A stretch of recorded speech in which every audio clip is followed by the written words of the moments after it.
And we've really shown up. We've done a great job on offense, really being explosive, being one of the highest scoring teams in football. And I think that we got a lot of playmakers. DK Metcalf can make some great plays. Tyler Lockett's been special. We're excited to get Chris Carson back out there and let him do his thing. Carlos Hyde's been a great addition. The line's been doing a great job, and it's all of us together collectively. And those playmakers out there, to have those guys around you really, really helps. And I think we're about to catch a groove. Hopefully, we got tough challenges ahead of us, and we got to get ready to roll. But we feel like we've always gotten better as the season goes on, and I feel great. Body feels great. Mind feels great, and looking forward to hopefully getting on the hot streak here. You mentioned DK and Tyler. When you talk about top receiver duos in the NFL, it's your name with DK and Tyler that's always on that list. What impresses you most about these guys? How are they different? And if there's a play that maybe stands out to you this season that best exemplifies the chemistry that you have with those guys, what would it be? Well, Tyler Lockett's been so special for so many years. He's made so many plays for us. I mean, play after play, key third downs, key situations, and he just knows how to get open. And he's, we always in the team meetings, we always kind of compare him to Mario Kart, and just how fast and quick he is, and just he's amazing. He's an amazing player, an amazing guy. He's so smart, so intuitive, knows the game. He plays quarterback in a way. I think he wants to take my job, to be honest with you. And then DK Metcalf, we've spent so much time together this offseason. He doesn't act like a second-year player. He acts like a 10-year vet, and he's one of those guys that he has obviously the physical attributes, Michelle, but he's also got the mentality. He loves the game. He's passionate, and when you can find great receivers who are talented, intuitive, know the game so well, but also knowing that they love the process more than the end result. When you find guys like that, that's when you know you got something special. And Tyler Lockett and DK Metcalf are the best in the game, in my opinion, and their stats and what they're doing is showing that. Is there a play, Russell, that you can think of that comes to mind where you and Tyler were just locked in, or you and DK were just locked in? I know there's been a lot of them. Yeah. But is there a favorite play that you could pick out from this year? Yeah. Well, I think with Tyler, his scramble drills, I think about the play he had against Arizona last week, kind of just spun out of there, went to the back corner, and just some of the things he does is so intuitive, really special player. I think with DK Metcalf, he's had some incredible plays. But I like the little stutter go stop route that he ran, last week too as well, and just how explosive he is against a great corner and guy like Patrick Peterson. We have so much respect for it. So, that's how he's really figuring it out. And then you go early into the season with DK when he caught the deep ball on Stephon Gilmore. I mean, he's a great corner too. So he's gone against some tough challenges, and he's risen to the occasion for sure. So I'm obviously not going to tell you anything that you don't already know and that people haven't already told you over and over and over, but you're playing better this year than you did when you went to and won Super Bowl 48. And over a 9-year span in your career, you've won more football games than any quarterback. You've surpassed Tom Brady and Peyton Manning. You're always in these discussions, but you've yet to receive that one MVP vote. I know, I've heard you say it over the years, you want to be regarded as the best to have played this game. What will it mean to you to be the league MVP, especially this year when you're playing the way that you are? Well, I think first of all, I think the MVP award definitely is an amazing award to win, and obviously I'm all about Super Bowls, Michelle. But I think the award with MVP, what makes it so special is that all the hard work you've put into it, all the focus, all the off-season work, all the years, and everything that you've done. It's a testament to you, but it's really more than anything else. It's a testament to the team, because if you're winning MVP, that means your team's winning, and I love winning. There's nothing more important than winning and doing that, and so that's why I do this job, is to put go out there and help the Seahawks win. That's my number one job, and continue to do that, and continue to try to make spectacular plays, but more importantly, do whatever it takes to win. And for me, that's what I love about this game. I love the team camaraderie. I love how I'm no good if we're not doing it together, and it's a special thing when we get to do it together. It's a really a fun game, and that's why I love playing this game. And hopefully win a Super Bowl this year. Hopefully we get to win the MVP too. Who knows? But it's a process, and there's a lot of great players too as well.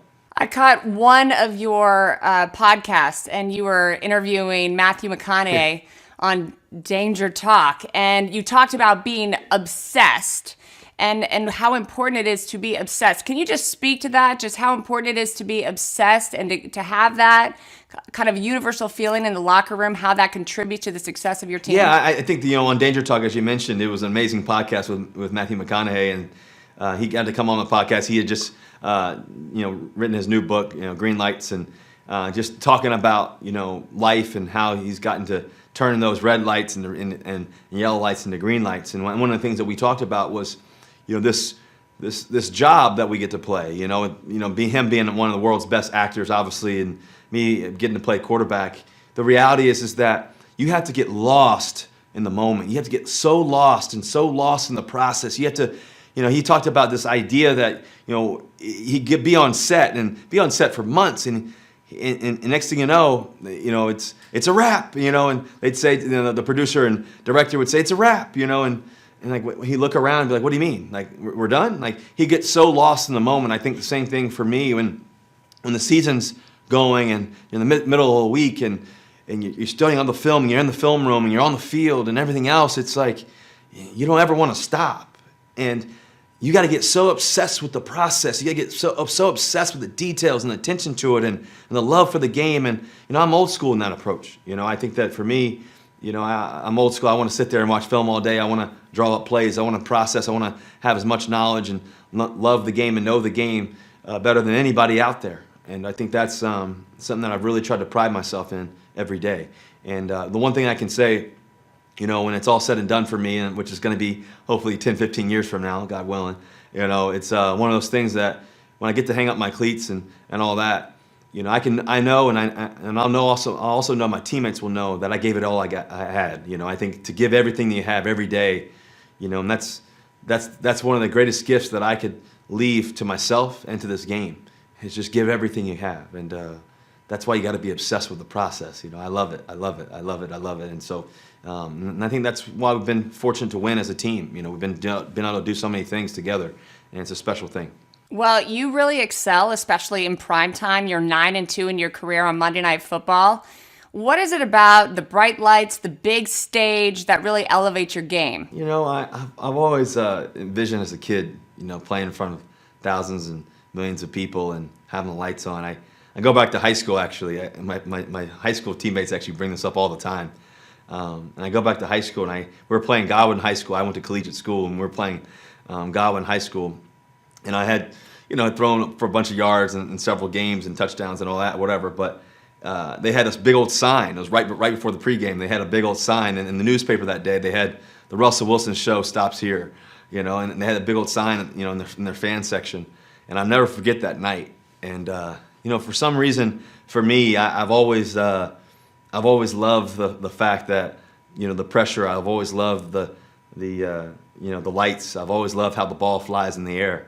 There's a special thing about it. And for me, I just love being out there. I love the game. Like I told you earlier, it's fun being out there with your teammates and knowing that you get to have a blast while doing it and everybody's just watching. And so for me, I get poised in the midst of the chaos, and that's where I think that makes it real fun in prime time.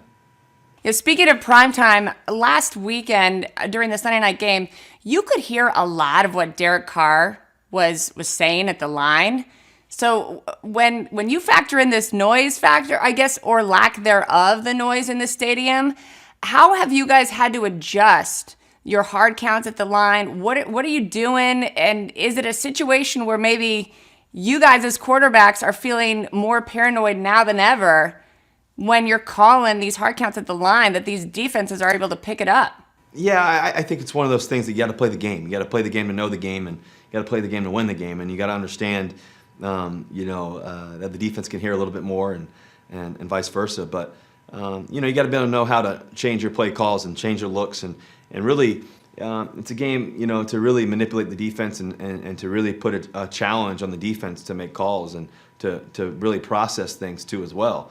And to me, obviously, it's not as loud as a normal. Obviously, playing in Lumen Field, aka old school CenturyLink, but Lumen Field, it's loud as it gets. When we have to go on the road and play in Philly, it's as loud as it gets there too as well. And so it's a challenge. Obviously, for them to be able to hear, they get to hear a little bit more now. But that's why we study. That's why and that's why they study, and that's why you always have to change things up and make it difficult for the defense. Staying with defenses, your defense, they showed up big for you in your last game in Arizona against the Cardinals. There was a lot of pride on the line in that game. That had to excite you to see the way they played. Yeah, our defense has been making clutch plays all year. I think that we've had some injuries and things that have happened to our defense that doesn't let us have our full group out there. But now we're getting healthy, and that's a scary thing. I get to go against these guys every day. They do such a good job on defense and really changing looks and doing a lot of great things. And so, obviously the addition of Jamal Adams has been special. Bobby Wagner has been lights out all year. Carlos Dunlap, what a get that John Center and Pete did with getting him here on our team. He's been unbelievable. I think he got multiple sacks in the past few games that he's only played for us, and he's been a great teammate too as well, as has Jamal. And we got other guys coming back here. Hopefully Shaquille Griffin and just different guys. And so our defense has been amazing. In terms of clutch plays throughout the season, and now it's just that consistent play together and every third down, every situation. And they did a really good job last week against a really good quarterback in Kyler Murray, obviously, and their offense, and all the guys they have. So, like I said earlier to you, Michelle, I think that we're peaking right at the right time, and that's a good thing for us. We want to be able to do that throughout the end of the season and get to December with a chance, and hopefully we can play in January and February. We're going to take a little bit of a detour on this last one, but I'm just curious because I was such a huge fan when the incredible and inspirational Chadwick Boseman passed away. You just simply posted Wakanda Forever, and I'm wondering what kind of lasting imprint did he leave with you, and how do you think his legacy is going to forever impact African American athletes? Well, I think this 2020 has been a difficult year as a whole. I never forget being, almost makes me tear up thinking about it, but I remember being at the Pro Bowl. We were about to, head out into the field, and we heard the news about, Kobe passing away. And that was a heavy day. That was a heavy day for all of us athletes, for anybody who loved greatness. That was a difficult day to play that game and to do the team prayer and stuff. And just to pray for the guys and pray for his family and everything else. That was a challenge. And, and so I looked up to Kobe, I looked up to how he played the game and his mentality, and I got to be around him a little bit. And then with Chadwick, it made it even more difficult, because I started to get to know him a little bit. We sat at the ESPYs together, and me and C and Chadwick, and just, he was such a humble person. And to know that, more importantly, to know that he was able to do all that, all the movies he shot. I think he shot 5 major movies, I believe, or something crazy. And to know he did all that with cancer, with know that he was overcoming all of this, and to all the people that he was influencing, and the graduation speeches and the things that he was able to influence and inspire people, knowing that I'm going to keep all this in, one, because I think that it's important that I keep being strong and for myself and everything else, but also to know that, he felt like he had a greater purpose, it seemed like, and it's devastating, and I think that sometimes in life, my dad used to always tell me, son, it's not the day that you're born, it's not the day that you die, but it's the hash mark in between. It's the hash mark in between that leads to significance. And I think guys like Kobe, I think guys like Chadwick, they changed history. They changed not just athletes, but people in general, and how they thought and how they processed and how they overcame. And both of those guys were overcomers. And so I looked up to both of those guys. I got to know them a little bit, and from just experiences and stuff. And so I think in terms of when you think about athletes as a whole, but in particular African American athletes and just people, I think that those two guys were a great demonstration of being able to overcome obstacles, challenges, They were people to be able to love in the midst of tough times. And I think that's what life's really about. And no matter how long we get to live, it's really that hash mark in between that we get to really display our significance and who we were able to impact. And so this year, like I said, it's been a tough year, but it's also been a year of understanding that it's not forever. But the impact that we have, the love that we can share, the forgiveness that